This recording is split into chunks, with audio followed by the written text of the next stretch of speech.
వాళ్ళకు ఒక అధికారం వస్తే రాజ్యాంగబద్ధంగా వచ్చిన అధికారం కాబట్టి ఆ అధికారం అనేది ప్రజల సమస్యల పరిష్కారం కోసం ఉన్నది కాబట్టి ప్రజలకు మేలు చేసేది ఉన్నది కాబట్టి సొంత ఎజెండాలు ఉండకుండా పనిచేసేటువంటి కల్చర్కి వాళ్ళు కూడా మారాలని చెప్పి కోరుకుంటున్నాం. నేను మాత్రం బాగా చెప్తా, ఇవాళ ఎమ్మెల్యేలు కావచ్చు, వాళ్ళు ప్రభుత్వం వేరే పార్టీ కావచ్చు, ఈ నియోజకవర్గ సమస్యల పరిష్కారంలో నేను బ్రాడ్ పర్స్పెక్టివ్ తోటి సమస్యల పరిష్కారంలో ఎవరినైనా కలుస్తా, ఎవరికైనా దరఖాస్తు ఇస్తా, చేయమని కోరితే చేయకపోతే కొట్లాడుతా అని చెప్పి మీకు మాట ఇస్తూ, ఇవాళ మాకు ఇంకా మీటింగ్స్ ఉన్నాయి, నేను మళ్ళీ వస్తా. నా మాటలు ఏం కొత్త కాదు మీకు, నా చేతలు కూడా కొత్త కాదు మీకు.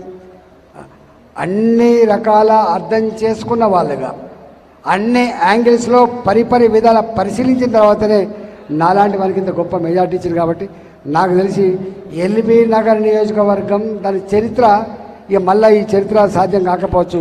1,06,000 మెజార్టీ ఇచ్చి ప్రతి బూతులో ఈ విజయం కేవలం పార్టీ కార్యకర్తలు నాయకులు మాత్రమే ఈ విజయం సాధ్యం కాదు. ఈ విజయం ఎప్పుడు సాధ్యమైందంటే ప్రజలు వాళ్ళంతట వాళ్ళే ఎత్తుకొని గెలిపించాలనే సంకల్పం ఉంటే తప్ప సాధ్యం కాదు. ఇక్కడ కులం రాజ్యమయ్యే ప్రయత్నం చేసింది, డబ్బులు పంచే ప్రయత్నం చేసిండ్రు, దావతలిచ్చే ప్రయత్నం చేసిండ్రు, ప్రలోభపెట్టే ప్రయత్నం చేసిండ్రు, దబాయించే ప్రయత్నం చేసిండ్రు.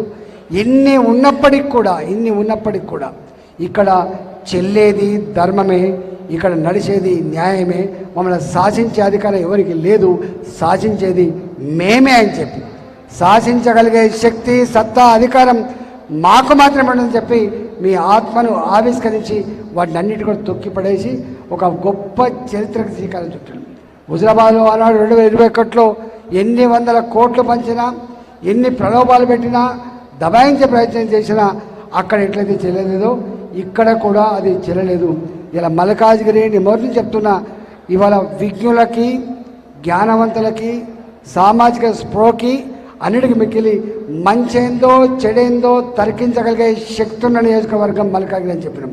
ఇది మినీ ఇండియాగా అనేక భాషల, అనేక ప్రాంతాల, అనేక సంస్కృతుల, అనేక రకాల ప్రజల నిలయం ఉన్నటువంటి నియోజకవర్గం కాబట్టి దాని తగ్గట్టుగా ఇవాళ ఈ తీర్పు వచ్చినట్టుగా భావిస్తూ ఉన్నారు. కాబట్టి డెఫినెట్గా చివరిగా ఒక మాట, మీరు ఏ నమ్మకాన్ని, ఏ విశ్వాసాన్ని నా భుజాల మీద పెట్టినో సమున్నతంగా నిలపడంలో మీ బిడ్డగా నిరంతరం కృషి చేస్తా అని చెప్పి మాట ఇస్తూ సెలవు తీసుకున్న.